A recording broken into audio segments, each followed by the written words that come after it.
Mulheres de bem entendem o seu papel. Nós estamos ao lado dos nossos maridos para colaborar, para sermos ajudadoras, para contribuir. E essa é a mensagem que eu quero passar para vocês.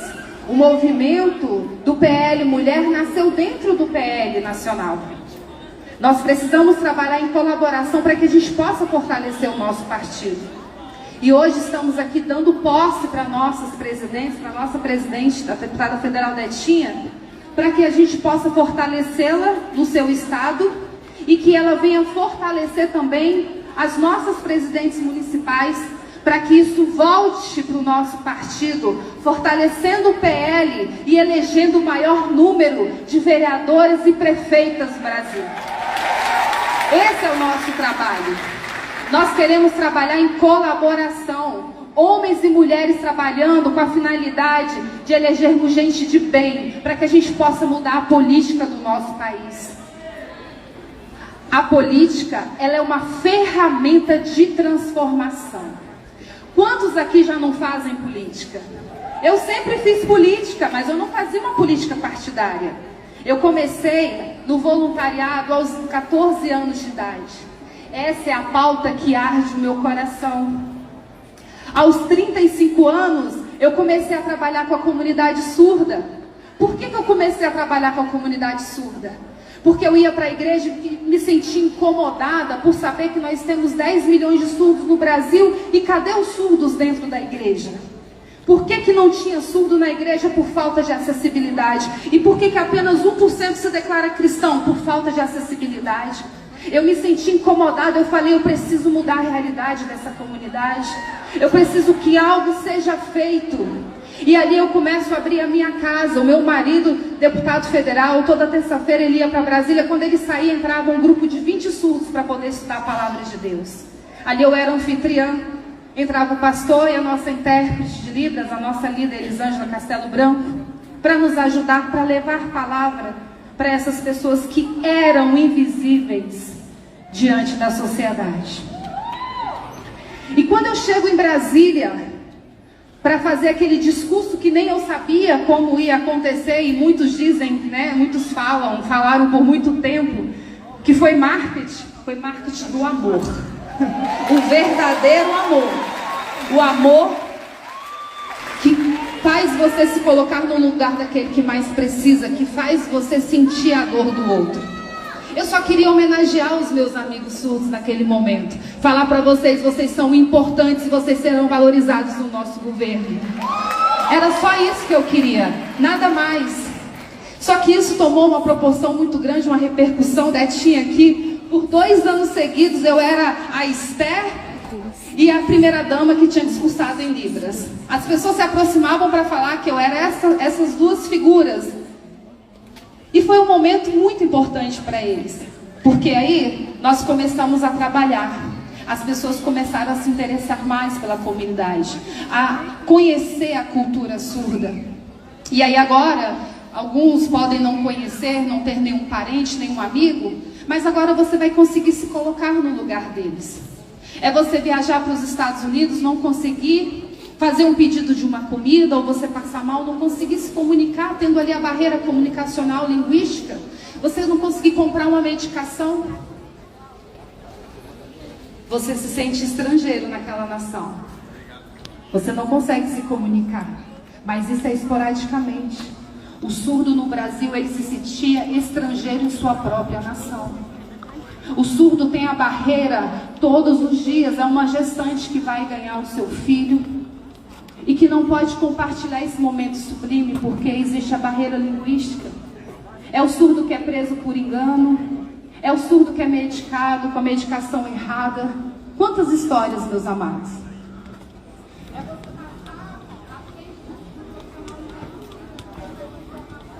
Vocês ouviram o que eu falei no fundão? Não, né? É quando alguém passa na frente do profissional intérprete de Libras, eles não sabem o que está acontecendo. O fato deles estarem aqui não quer dizer que eles estejam entendendo. Se você passar na frente, se você bloquear a informação, a gente precisa ter mais amor e empatia para aqueles que mais precisam. Você não precisa passar pelo problema para lutar, para poder fazer a diferença na vida daqueles que precisam de você. E muitas vezes Deus vai te usar, vai te levantar como instrumento para abençoar vidas. E eu não entendia por que do amor que eu tinha pela comunidade surda antes de chegar em Brasília. E Deus foi preparando tudo isso.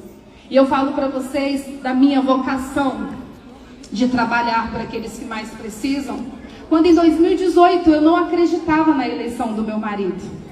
Maluco, não tem dinheiro, não tem tempo de televisão. Vai fazer o que no Congresso se ganhar as eleições? Não vai conseguir governar, Marinzinho, vai ficar sozinho. Só que eu deixei, como uma mulher sábia, deixei ele seguir a vida dele.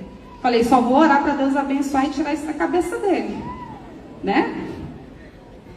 Recebo um vídeo de uma criança com epidermólise bulhosa. Tem a foto, Matusa? Entra um vídeo no meu Instagram. Eu não tive coragem de abrir. Quando eu vi a criança sem as mãos, sem os pés, eu como mãe não tive coragem de abrir aquele vídeo. Mas foi o único momento que eu parei para pensar em tudo que o meu marido estava fazendo. Eu fui para o meu banheiro. Esse é o Ronaldo. Eu fui para o meu banheiro e orei. E falei, Senhor, se o Senhor um dia permitir eu estar no poder, eu vou usar esse poder para poder ajudar as pessoas que mais precisam. E foi a oração que eu fiz. E eu falo para vocês, tomem muito cuidado com a oração que vocês fazem. Porque se ela for sincera, Deus vai ouvir.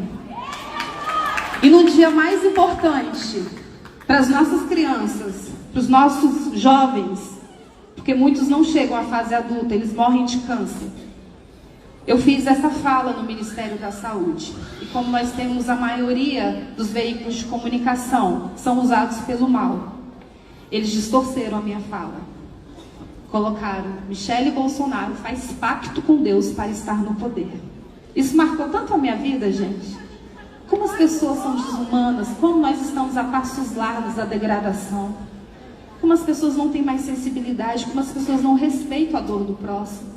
Eu não tenho filhos, graças a Deus, eu não precisei passar por nenhuma situação de dor como essas mamães atípicas passam, sabe? Mas Deus me levantou e eu consigo sentir a dor dessas mães. Deus não me deu nenhuma filha com doença rara, Deus não me deu filhas com autismo, Deus não me deu filhas surdas. Mas eu sinto a dor dessas mães, eu me coloco no lugar delas, porque eu sei a dificuldade que é no dia a dia, pela falta de atendimento, pela falta de apoio. E eu sei que elas são tão fortes, incríveis e maravilhosas, que elas criam as suas próprias redes de apoio para se ajudar. Porque eu tenho contato com essas mamães até hoje.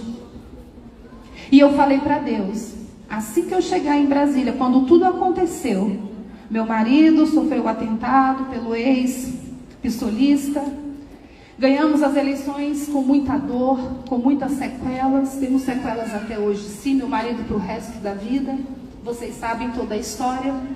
Assim que eu cheguei em Brasília, eu convoquei uma reunião com todas as pessoas com deficiência.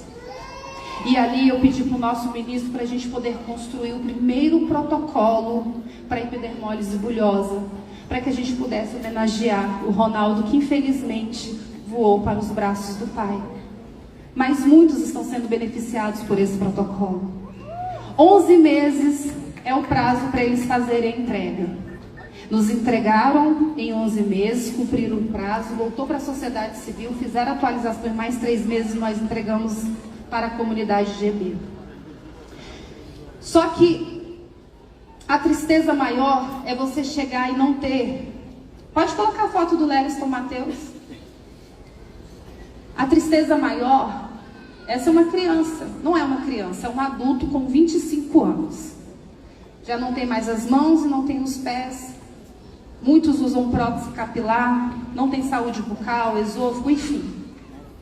Muitos problemas de saúde, vivem pela misericórdia de Deus. Ele é assim, ó, na cadeira, esse tamanhinho na cadeira de rodas. Como que você está numa esfera de poder tão importante e você não tem um olhar para essa comunidade? Se você não tiver esse olhar especial, alguma coisa de errado está acontecendo com você. Porque nós fomos colocados ali para poder trabalhar por quem precisa. Nós fomos colocados ali para criar políticas públicas, projetos, para que a gente possa mudar a realidade dessas pessoas. E eu me envolvi bastante. Foram 4 anos trabalhando. Claro que grande parte da imprensa não vai noticiar, para eles não é lucro.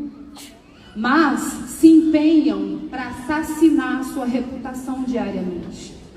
Porque para a mulher é muito mais difícil entrar na política. Nós sofremos violência política todos os dias. Levei e continuo levando pedradas até hoje, mas eu sei o meu valor. Eu sei a minha missão, eu sei o meu propósito e eu sei o meu chamado. Eu choro, tive depressão, mas eu aprendi. E eu estou me fortalecendo. E as pedradas que eu recebi, eu estou pavimentando um caminho lindo para que outras mulheres de bem possam passar. Outras mulheres de propósito, que queiram trabalhar pelo nosso povo, possam passar. E assim, essa é a mensagem que eu quero passar para vocês. Para as nossas mulheres que querem um mandato. Para as nossas mulheres que já, no tempo passado, foram usadas apenas pela cota. A cota ela é importante, mas nós não queremos a mulher só pela cota. Nós queremos mulheres pelo seu protagonismo. Nós queremos as mulheres porque as mulheres são diferenciadas.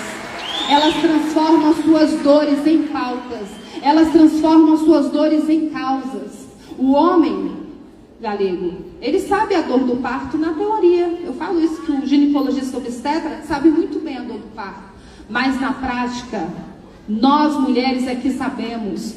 Deus nos deu o maior dom que foi o de gerar. E junto com esse dom, Ele acrescentou resiliência, força, fé, amor visceral. Algo que só nós temos. A empatia de cuidar. A empatia de você se colocar no lugar de outra mulher, porque mulher cuida de mulher, a mulher sabe a dor que a mulher passa. Quantos lares apenas, lares de famílias atípicas, apenas com a mãe sendo mãe e pai de uma criança. Porque quando recebe o diagnóstico, muitos homens caem fora e deixam toda a responsabilidade para a mãe. E aqui eu quero parabenizar os verdadeiros homens que não fogem de seus lares quando recebem o diagnóstico do seu filho. Que são homens para honrar suas causas e estarem ao lado das suas esposas, cuidando do bem mais precioso que Deus entregou, que são os nossos filhos. E por muito tempo eu sofri, porque eu pensei que eu fosse chegar em Brasília e já solucionar o problema das nossas mamães atípicas. E quantas vezes, na época que eu ainda tinha 2 milhões de seguidores, eu ainda conseguia conversar com algumas pessoas pelo direct. Eu chorava com mamães, e esses dias fizeram chacota por conta dessa minha fala. Eu não tenho culpa e não tenho problema se você não tem mais sensibilidade, se você não consegue se colocar no lugar de quem sofre. Eu sim tive depressão porque eu não conseguia cuidar das pessoas. Eu me sentia responsável por elas porque eu achei que eu fosse chegar em Brasília e que eu fosse resolver todos os problemas. Só que eu não tinha muita coisa para dar continuidade. Hoje sim, nós temos muita coisa para dar continuidade e está tudo parado. Está sim acontecendo retrocesso nas pautas sociais. As instituições estão paradas, retrocessos. A gente está vendo os números, meus amados. A gente não precisa nem falar, eu não queria estar falando das ações desse desgoverno. Queria estar falando de coisas boas, sabe? Do nosso Brasil avançando nas pautas. Porque quando eu cheguei, eu só tinha o Criança Feliz, que a nossa ex-primeira-dama, Marcela Temer, era embaixadora.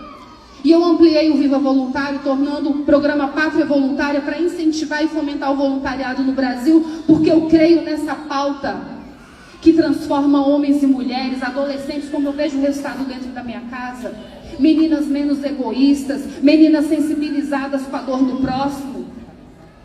Eu colho os frutos hoje do voluntariado na vida da Letícia e da Laura.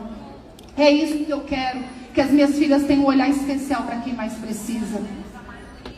E não adianta apenas chegar e fica articulando, sendo articuladora de viagens, articulando compras de imóveis sem licitação, inventando, mentindo, para poder usar o dinheiro do contribuinte com irresponsabilidade.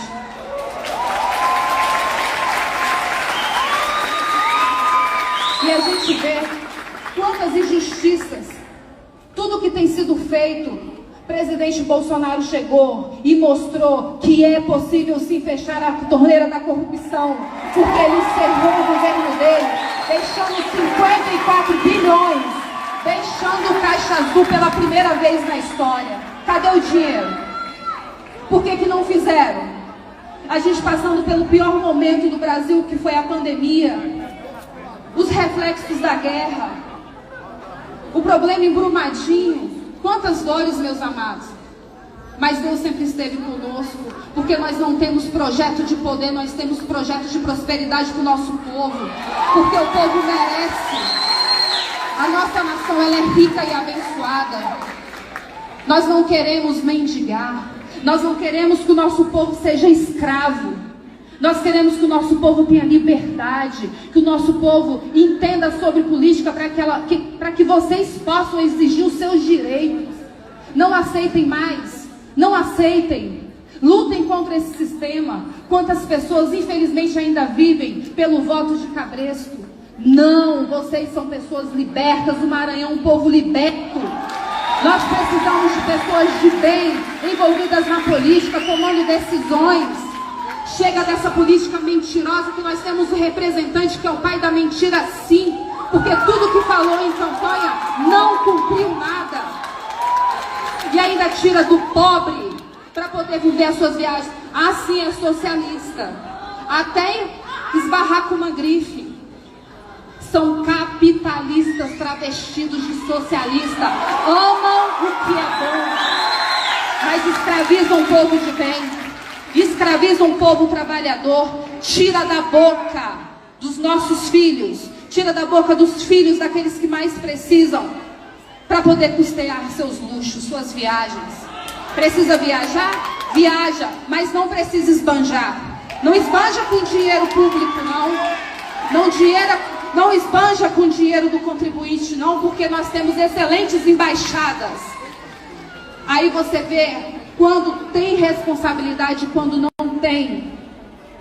E nós precisamos sim nos levantar e nos posicionar contra as farsas desse governo. Mas a verdade, ela prevalecerá, como tem sido.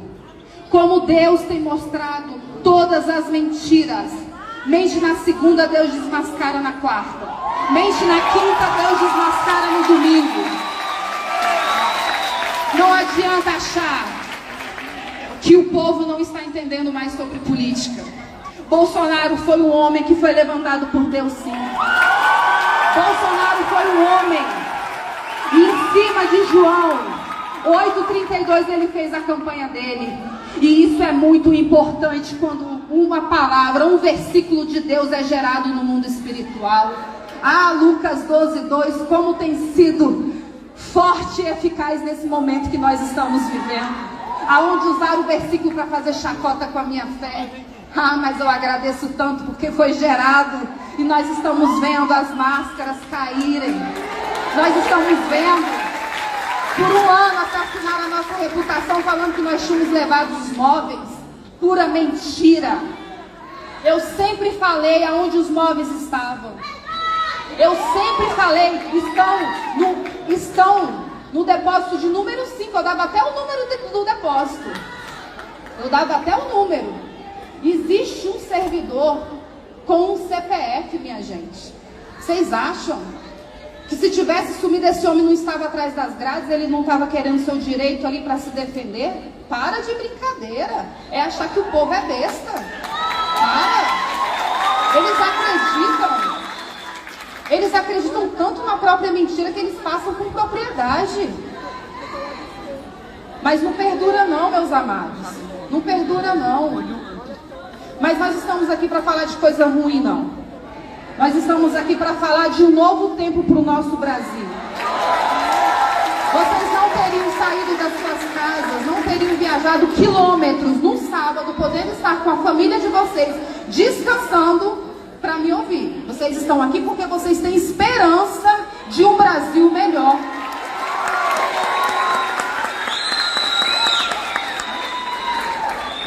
O presidente precisa entrar no telão, e aí depois que ele terminar a fala dele, porque ele está no Rio de Janeiro, eu retomo. Oi, amor.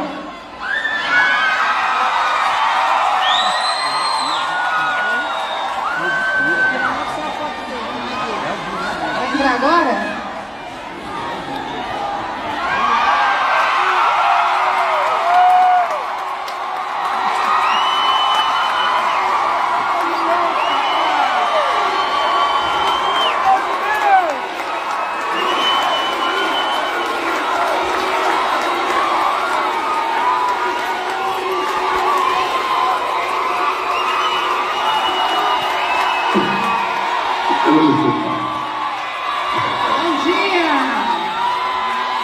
Bom dia, uma satisfação falar com vocês aí de São Luís do nosso Maranhão. Parabéns pela presença de todos vocês. E isso nos anima porque demonstra que as mulheres cada vez mais querem entrar na política, não por cota, mas com a vontade de contribuir com o seu município, o seu estado, o seu país. Amanhã estaremos aqui em Copacabana, estou no Rio de Janeiro. A eterna primeira-dama estará presente também. Nós continuamos levando avante esse espírito de mudanças através da política e com propostas sérias, como a nossa base, que são 4 palavras, mas que marcam a unidade do povo brasileiro, que são Deus, Pátria, Família e Liberdade. País de 90% de cristãos, um país riquíssimo, um potencial enorme, em especial para o seu povo. O grande problema nosso está na política, que vem melhorando de 2018 para cá, mas vai melhorar mais ainda com essa chegada em massa das mulheres na política, começando a disputar agora cargos eletivos nas câmaras municipais por todo o Brasil. Então, a todas vocês, eu só quero cumprimentá-las mais uma vez, falar que tivemos, né? Se Deus quiser, voltaremos a ter a melhor primeira-dama da história do Brasil em atividade.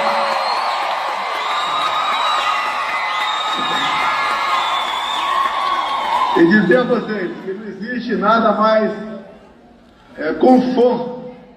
confortante, né, do que ter a presença espontânea de vocês nesse evento. Como amanhã teremos, com toda certeza, um público fenomenal aqui na praia de Copacabana, bem demonstrando que quem deve dar o norte do destino do Brasil é a nossa população. Um beijo a todas as mulheres, um abraço de pouco longe.